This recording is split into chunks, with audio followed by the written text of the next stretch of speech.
Hello everyone and welcome to Shenanigans. Today we are opening up and assembling the new Astra Militarum Cadian Shock Troops kit from Games Workshop. It's been a very long time since I've done one of these videos on the channel. I've been trying to get back into more 40k stuff on the channel, just kind of throwing in some more variety. And this is something that I have been waiting quite a while for. If you've been following me over a year now, I think, I did a sort of army showcase of my Cadian army. And they were technically my first army. I didn't really play with them much at first. I played more with my Ultramarines, but I definitely really enjoy playing as the Astra Militarum, specifically the Cadians. I haven't played with them in 9th edition yet, though. 9th edition I've honestly not been a huge fan of for a few reasons. It just seems to overcomplicate a lot of stuff. But I am very happy that they finally updated the kit. For those of you who don't know, the original kit only came with 2 special weapon options, the grenade launcher and the flamer. Yeah, that's it. And you can get, I believe, 6 different special weapons, 7 different special weapons, something like that, for a standard guardsman unit. Which actually, if you look on the thing here, you can see they have a sniper rifle and a melta neither of which were in the original kit. So I'm very excited. Let's get this opened up and take a look. There goes the camera, of course. But they also have a ton of customization options that were not included previously, as far as more options for sergeant equipment, just aesthetic stuff as far as different heads with different, facial expressions, hairstyles, accessories. I saw on the box there were a lot of like respirators and visors, helmet and helmetless options. So a lot of cool stuff in this kit. I'm very excited to actually get it open and take a look at it. Actually, yeah, as you can see on the back here, yes, there's a plasma gun. The sergeant has a plasma pistol and a power sword. Melta gun again. Yeah, just like a lot of different options. Plasma gun, melta gun, sniper rifle, gun, bolt pistol, sergeant arms and stuff like that, different heads. Just a lot of variety. That was one thing that was definitely missing out of the previous Cadian Shock Troop set. Is just there was so little variety in the actual like infantry models. So it's nice that this time they're giving us a good variety. So there's the stands or the bases. Let's get everybody out of here. Looks like a lot of sprues too. So I think last time it was only like 2 sprues maybe. Alright, toss that aside for now. Yeah, I think it was only like 2 sprues or so. So let's take a look at this first sprue here. This one actually... Okay, yes, so this is still one of the old kits. Yeah, the original kit... let me see if I can get that in focus here. Yeah, the original kit was designed in 2005, so that tells you how long it's been since they last had an update. This is actually one of the original sprues because this has the torsos, some grenades, a few helmet options, legs, and then the flamer tank as well. So it looks like rather than just completely starting from scratch, they are still implementing... Yeah, and this one here is also from the original kit as well. Yeah. So 2 of those. So again, those contain the torsos and leg options. So they didn't update that at all, which is fair. They didn't really need to. And then this was one of the original weapon options. So yeah, this shows the flamer and the grenade launcher, which, like I said, that was all that was included with the original kit. So it didn't really give you a lot of versatility, and that's really what the Guard needs when you play Imperial Guard. You gotta have versatility so you can deal with all the different threats. Okay, so those are exactly the same. So it looks like they just added 1 sprue for the updates. Yeah, we can see the copy right here, 2021. So this is the new sprue. So it looks like it includes, yeah, melta gun, plasma gun, sniper rifle for special weapons, and then you've got the bolt pistol, power sword, plasma pistol, and bolt gun for the sergeant. So it looks like it just included most of the stuff that was still missing. It still doesn't include any of the heavy weapon options because a guardsman squad can take a heavy weapon team as 2 of their infantry, which I've never done personally. I just have dedicated heavy weapon squads. But that's still a separate kit that you'd have to purchase if you wanted to use them in here. Let me see if I can get focused on this bottom portion here, because like I said, there are a lot of new head options that are pretty cool. So you got like an officer with a cap, you've got like respirators and goggles and visors, different hairstyles and things like that. You got a guy with a bandana here that looks like he's better off in the Cadian regiment, but Interesting. So I honestly I was expecting it to be all new sprues, quite frankly, but that's quite all right. Because like I said, really, the only update that the kit needed was adding in those additional special weapons, which they did. So that's pretty awesome there. Yeah, lots of different helmeted options as well. Personally, I always put helmets on my guys. I feel like it, helps save them from uh, their demise, impending demise. But if you play guardsmen, you guys know that there's always acceptable casualties. Lots and lots of acceptable casualties. So that's pretty awesome. Cool. Now, I haven't entirely decided which special weapon and sergeant equipment I want to use for the squad. So I'm going to start assembling them, but I'm only going to be assembling the generic guardsmen with las rifles. And probably a radio man as well, because I always keep a Vox caster in my squad so I can extend the range of my orders. Another transfer sheet, which again, the transfer sheet doesn't seem to be updated. It does still have Cadia in on there, because as we all know, Cadia stands. The planet broke before the guard did, guys. That is a fact. Alright. Let's see, did they update? Okay, so they updated the assembly as well, which really isn't necessary, because again, that's more or less the same as it's always been.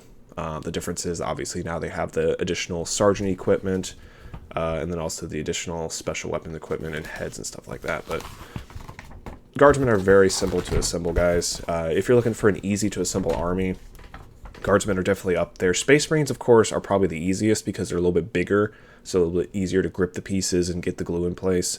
But guardsmen are also fairly straightforward. Yeah, so they have, flamer, melt-a-gun, sniper rifle, grenade launcher, plasma gun. I think, if I remember correctly, I think I already have a melt-a-gun squad, because I stole a melt-a-gun from the command squad kit, because that's basically what you had to do before this kit came out, is buy your regular infantry kit and then buy a command squad kit, because the command squad came with the other special weapons, the melt-a-gun, the plasma gun, sniper rifle, bolt gun, things like that. And just kind of had a mix and match between the kits, which was fine, because you want to have a command squad, or at least a commanding officer, to get those additional orders and stuff. Yeah, this is cool. Sorry guys, it's been a while since I've actually assembled a 40k kit, so this is kind of nice to look through this stuff again. I miss it, I do. I haven't had a chance to play 40k in months, certainly, maybe a year or so. I played a little bit of 9th edition when it first came out, but it's been so hard with everything shutting down from Nurgle's Plague. The game shop I played at had to shut down, unfortunately, and so it's just been hard to find people to play with, hard to find a place to play. But we just got to keep persevering. Eventually this thing will be over and the world will get back to somewhat normal, hopefully. But until then, we just got to keep on swimming, right? All right, so I am going to take a moment and get all the pieces out, at least that I want to cut out, and then start assembling them for you. So give me just a minute. I'll be right back. All right, so I've got the legs and the torsos cut out, as well as a Vox caster, but I want to show you guys this before we move on. So when you go to cut out the arms, again, this is still from the older kit. So rather than being numbered, the arms are labeled with letters that match up with their opposing pair. So for example, if you want to use the grenade launcher, you notice it's labeled C for Charlie. Well, this other arm, whatever you want to call it here, is also labeled C for Charlie. So you want to make sure when you're cutting out your pieces that you either keep those two together or you wait until you're ready to actually glue them on so you don't mix them up which is which. Same goes for a lot of the las guns here. As you can see, D and D here, F and F, H and H. So that's just something I wanted to point out to you guys. So if you do go to assemble this kit, just keep that in mind, because I'm a big fan of cutting out all my pieces first and then going to assemble them. But with something like this, you definitely want to take your time a little bit and just make sure that you're not mixing up which arm is which, because that can be kind of frustrating when you get there to assemble them and the arm isn't matching up with the gun or the hand or whatever. I like that they do that, because it keeps it nice and organized. I do kind of wish that they would make them in a more generic way, maybe, so that you could customize poses and things like that a little bit more. Again, though, this is for guardsmen. Guardsmen, you're going to have 100 of these guys on the table at once, and odds are that some of them are going to look the same. And it's not really about having unique looking guardsmen. It's about having that kind of mob mentality. Whereas with like Space Marines, for example, Space Marines are obviously more individual characters themselves, even within stuff like your tactical squads and intercessor squads and things like that. So they allow for a little bit more customization there. But with Guardsmen, you know, they're uniform. They're meant to look the same, so it's not a bad thing. Like I said, guys, I haven't quite decided yet which special weapons I want to give this team or the Sergeant. I'm not sure which poses I want to do for the lasguns yet, so I'll probably hold off on those for now. But at the very least, I'll get the torsos and legs assembled so you can see how that goes. And then maybe I can get one or two of the generic lasgun guys assembled as well for you. So let's get going with that. Again, what's nice is the torsos are all identical. So it doesn't matter which torso you use with which pair of legs. It's just kind of a matter of preference, I suppose. There is some give as far as like which sort of direction you want to have the torsos facing. But usually I put the legs down first anyways. Just because it's a little bit easier. Now there is one, before I assemble it, this pair of legs here. I'm not sure if it's meant to be like laying down or something, but there's not a lot of contact surface for the actual base itself. So this one's always a little bit tricky. Again, I've put together a lot of Guardsmen guys, so I'm used to this. So I just usually try and get a fair amount of glue on there. I haven't used this glue in literal months. So we'll see if it actually still will flow out of the thing. Come on, glue. Maybe? It's thinking about it.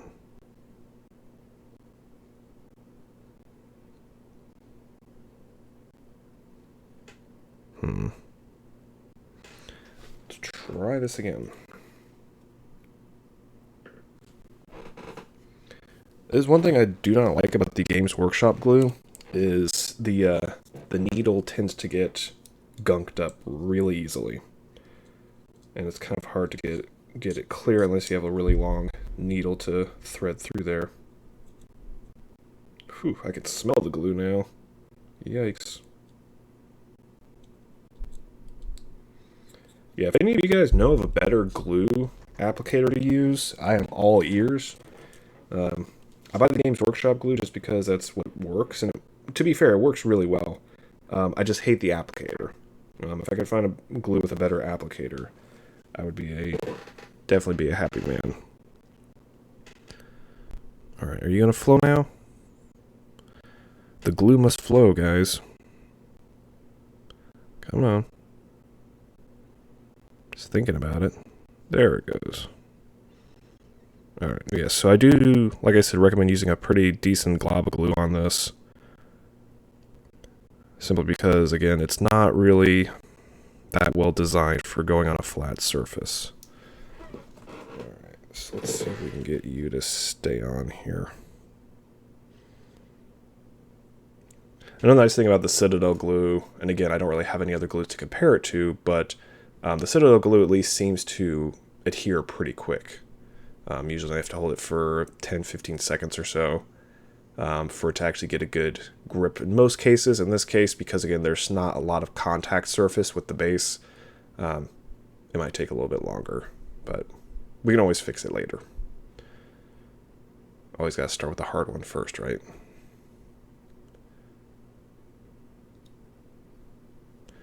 Alright, yeah, so as you can see, he's kind of like in motion or something.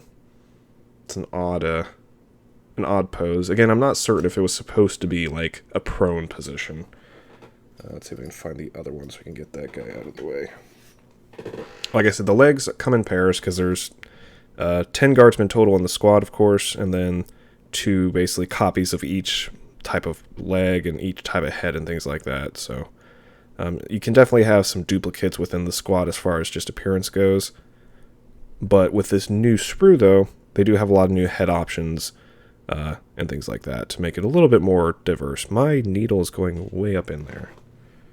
But that's okay. Yeah, that's the other thing. The needle slips into the actual, like, reservoir.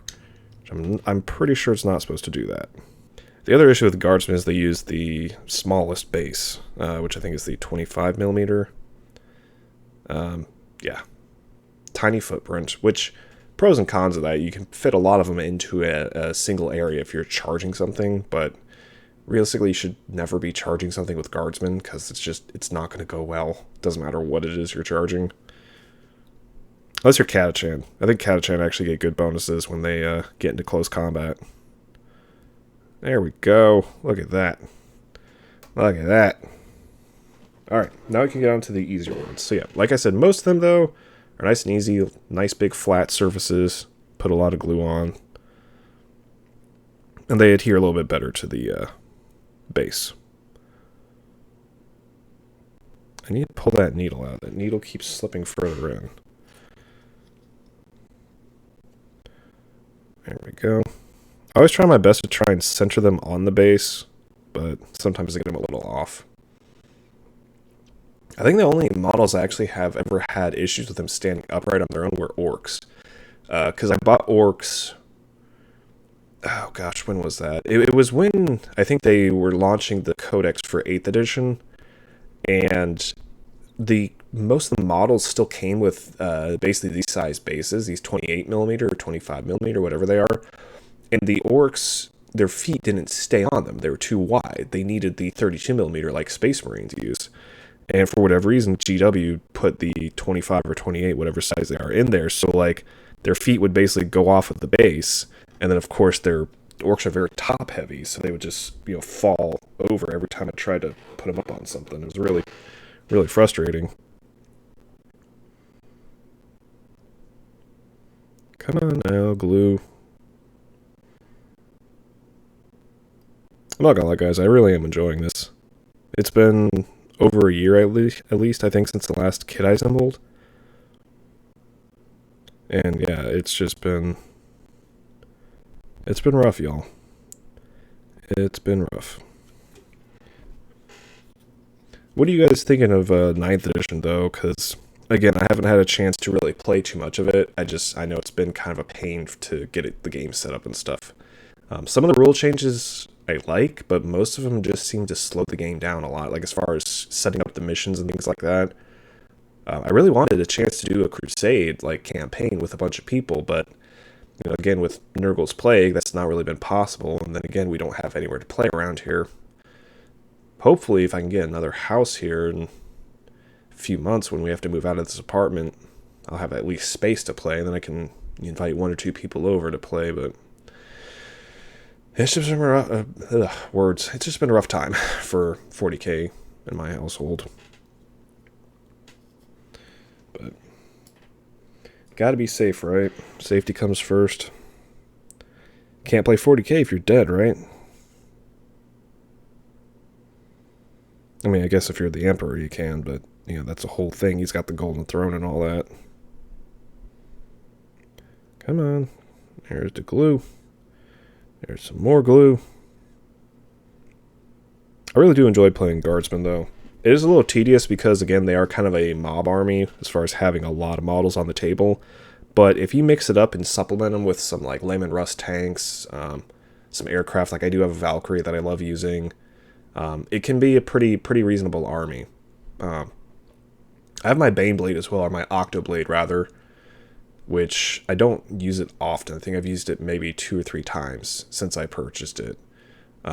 Most recently against... Thousand Suns featuring Magnus, which that was entertaining. We got slaughtered, but my Baneblade managed to score a hit on Magnus in melee combat somehow. Not sure how that all happened, but it was an interesting fight. But I do enjoy Guardsmen. I like the versatility. Again, like having mixed infantry, tanks, and just kind of all around. They're like Space Marines, but just they don't have the stats of Space Marines. Because Space Marines are obviously the most versatile army on the tabletop, just because they are Games Workshop's favorite, and they get all the new kits and all the new models, and which, don't get me wrong, it's fun to play Space Marines, but playing something like Guardsmen is just, it's kind of nice, because they're not, Space Marines. They're not going to have a good time. You're going to have a lot of casualties, but they have a lot of ways to make up for a lot of cool stratagems and things like that. Unique characters. I've been meaning to get a trio of basilisks, the artillery pieces, because they have something like a 240-inch range. So they could literally hit the table next to you. And there's, again, stratagems to go with that as well. Nice. Yeah, like I said, the normal legs adhere pretty quickly. so you don't have to hold them for too long. It's just when you get those ones where there's not a lot of contact surface area with the base, it kind of sucks. And what's nice too is basically once you're done with the last set of legs, the first set should be like adhered well enough that you can start working on the torso for that one. And that goes for most kits actually, Space Marines, Orcs, Tau, whatever. I haven't assembled any Tau, but I assume they're similar to that. Especially if you're doing a batch assembly like this, basically once you get done with the first, or once you get done with the last piece, then the first one should be ready to go for the next piece. Alright, 2 more after this one. Part of the reason I haven't decided on which special weapon I want to use yet is because I don't remember which ones I already have. I know I have a flamer, I know I have a grenade launcher, I know I have a melt-a-gun. I think I have a plasma gun. I can't remember. I know I don't have a sniper rifle, but guardsman with a sniper rifle just honestly doesn't seem that useful because, I mean, guardsman hitting is one thing because they hit on 4-ups, I think, if I remember correctly. So you already have basically a 50-50 shot of actually hitting. And rather than sending a shot onto a single target where they may or may not do damage, having them do volley fire with las guns, I don't know, seems to be pretty effective. Because I don't know also if they're going to change the way guardsmen work in 9th edition, because they haven't had their codex come out yet.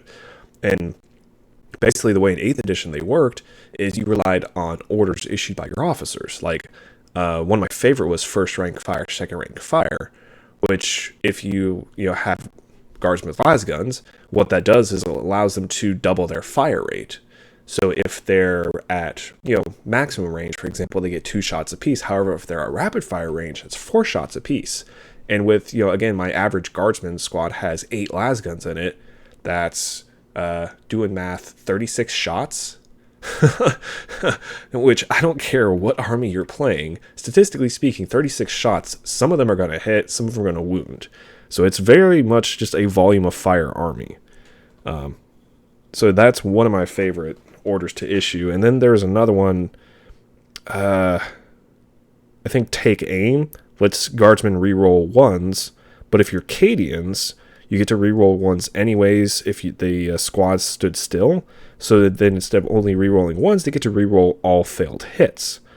So then you take that 50-50 shot that they have for hitting on 4-ups, and that becomes more of like a 75% chance to hit because they get the rerolls. I'm not a statistician, so please don't be mad if I did that wrong. But that's just, again, a rough estimate. But, like I said, that's the thing with guardsmen is like they seem weak. They seem, just like cannon fodder. But when you organize them correctly, you get your orders going correctly, you can lay down some impressive fire. And point for point, you spend, oh gosh, I think an intercessor squad is like 100 points now or something. Your average guardsman squad is like 40 points, 50 points maybe. So you can double the amount of troops you have compared to like Space Marines or something. So they're very cost effective as far as points go.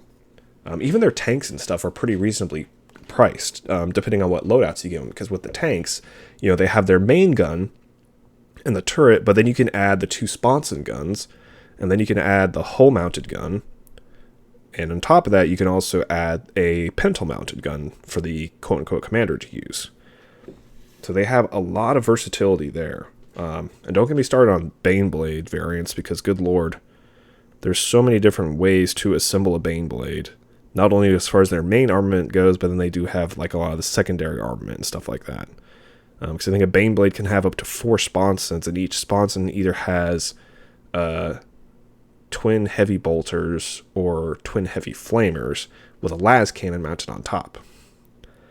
So yeah, guardsmen are all about volume of fire. They can't hit very well, but there's going to be enough shots that it doesn't matter. They're going to hit something anyways. Kind of like orcs. Although I think orcs hit on 5-ups. And yeah, but they again get the Daka rule where every 6 equals like 2 more shots or something.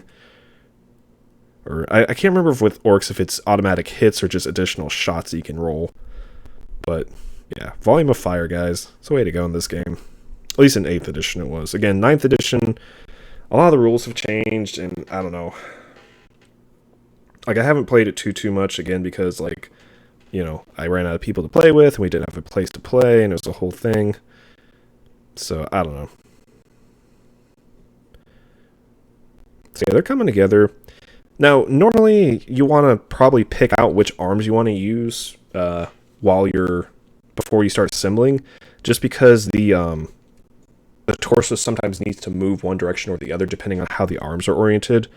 So you don't want the torso to be completely rigid when you go to put the arms on, which I'm kind of making a mistake here, but that's fine. I can make it do.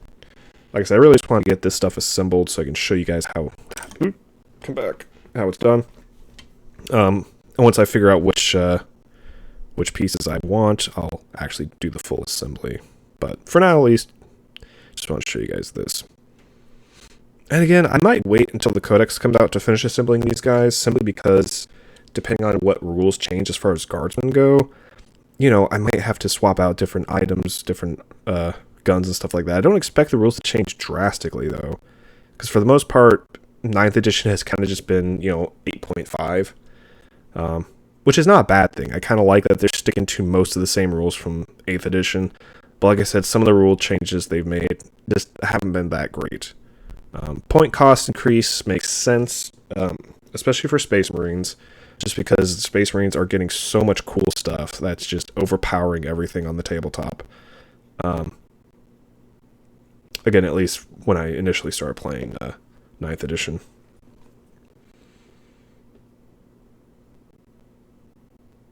I'm really hoping that they come out with a new Dante model for Blood Angels.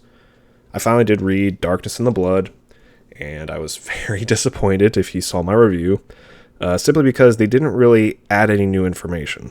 Like, I was expecting, like, the way people were talking about it, and this is a spoiler alert if you have not read Darkness in the Blood, mute for the next 30 seconds or so, a minute. But the way people were talking about Darkness in the Blood, I was expecting Dante to die, honestly, which would have sucked because Dante is honestly not just one of the best Space Marine characters, but I think one of the best characters in 40k at this point in time. But he is old. He is ancient, even by Space Marine standards. And in Devastation of Baal, he pretty much just admitted that he wants to die. He's done. He's done his service for the Emperor, and he wants to rest. But Sanguinius said no, and so now he's back. And it would have made more sense if he had attempted the Rubicon Primaris and died or became Primaris, simply because that would give like a good explanation as to why he's continuing to fight. But again, that's not what happened. And so, and, you know, there's weird time differences too, because I read Mephiston's City of Light before I read Darkness in the Blood, and that already kind of spoiled a lot of what happened in Darkness in the Blood. But it just seems like they're, I don't know, holding off on having Dante become Primaris for no reason at all. It's like, okay, well, he probably should have just done it, because they keep teasing. It's like, oh, if Dante attempts to cross the Rubicon Primaris, he's gonna die. He's too old, blah, blah, blah. But as we find out, it's like they've kind of perfected the art of turning a Firstborn Marine into a Primaris Marine. So the chances of the Marine dying have significantly dropped since the beginning of the whole Primaris revolution, I guess you could call it. So I feel like by this point, maybe they should have had Dante turn into a Primaris Marine and then have a really cool new model. And honestly, even if they don't turn him into a Primaris Marine, he needs a new model. Like, his old model is kind of garbo. No offense to the sculptor. It's just, it's old. It's a metal cast mold that they now put in resin, and they never look that great. Like, it's still a cool model, but it looks bad because it's got a lot of rough edges on it that you have to smooth out yourself. And it just could be a lot better. Because, like, if you look at the old Mephiston model compared to the Primaris Mephiston model, the difference is night and day. The new model is amazing for Mephiston. But, you know, it is what it is. Alright, so I've got all these dudes installed, assembled, whatever. Who's going to be the radio guy? I'll make Twinkle Toes a radio guy. Because, yeah, again, I always put a Voxcaster in my squads because it extends the the range that I can issue orders, and as I discussed earlier, issuing orders is one of the backbones of the Astra Militarum gameplay. You get specific orders that you can issue depending on which regiment you play as. Again, I play as Cadians, but there's also, Valhallan Ice Warriors and the Talon Desert guys and the Catachan Jungle hippies. That's a joke. They're not hippies at all. They're completely anti-hippie. Death Corps of Krieg got some new models too. I forgot about that. For Kill Team specifically, but I'm hoping that means that they'll do like an actual like guardsman squad for Death Corps of Krieg, because they have honestly the coolest sort of lore bits as far as Astra Militarum regiments are concerned, which is saying something because most of the Astra Militarum regiments have some pretty cool lore. Obviously, Cadians, of course, they were kind of the centerpiece of the beginning of 8th edition as far as, Abaddon leading his 13th Black Crusade, throwing a Blackstone fortress at Cadia to crack it wide open, and they lost their home planet now. So they got a lot of attention there, but I'm really hoping that other regiments will get some love. I know on the store, I don't know if it's still up right now, but this week they basically said that, hey, if you want Steel Legion, this is the last chance to get them because we're retiring the kit, which is fair because it's another one of those like ancient metal kits. It's a bear to assemble, and it doesn't look that great compared to like the newer models like the Cadians here. So I don't know what to expect for the future of Guardsmen, but I am excited at least to see what's going to happen in the new Guardsman Codex when that comes out. So anyways, like I said, this is about as far as I'm going to assemble them for now. I'll probably finish assembling them in my own time, but I just kind of wanted to show you guys like the new kit, everything that comes with it, and just get your 2 cents on it. Because again, the only change to the kit is this new sprue here. Which again, it has all the other special weapon options that didn't used to come with the kit. It has a lot of new head options. It has some new sergeant options, again, that used to not come with the kit. I mean, honestly, it's almost the same as the company command squad. Yeah, the company command squad kit that used to be available. It probably still is available. But I don't know. I'm glad that they updated the kit at least. I'm disappointed that it wasn't all new sprues. But what can you do? So anyways, thanks for watching, guys. Sorry this video is kind of rambling on. It's been a while since I've done any 40k content that's worthwhile anyways. So I'm glad that I'm able to get back and do this. Hope you guys enjoyed it as well. Let me know what you think in the comments below.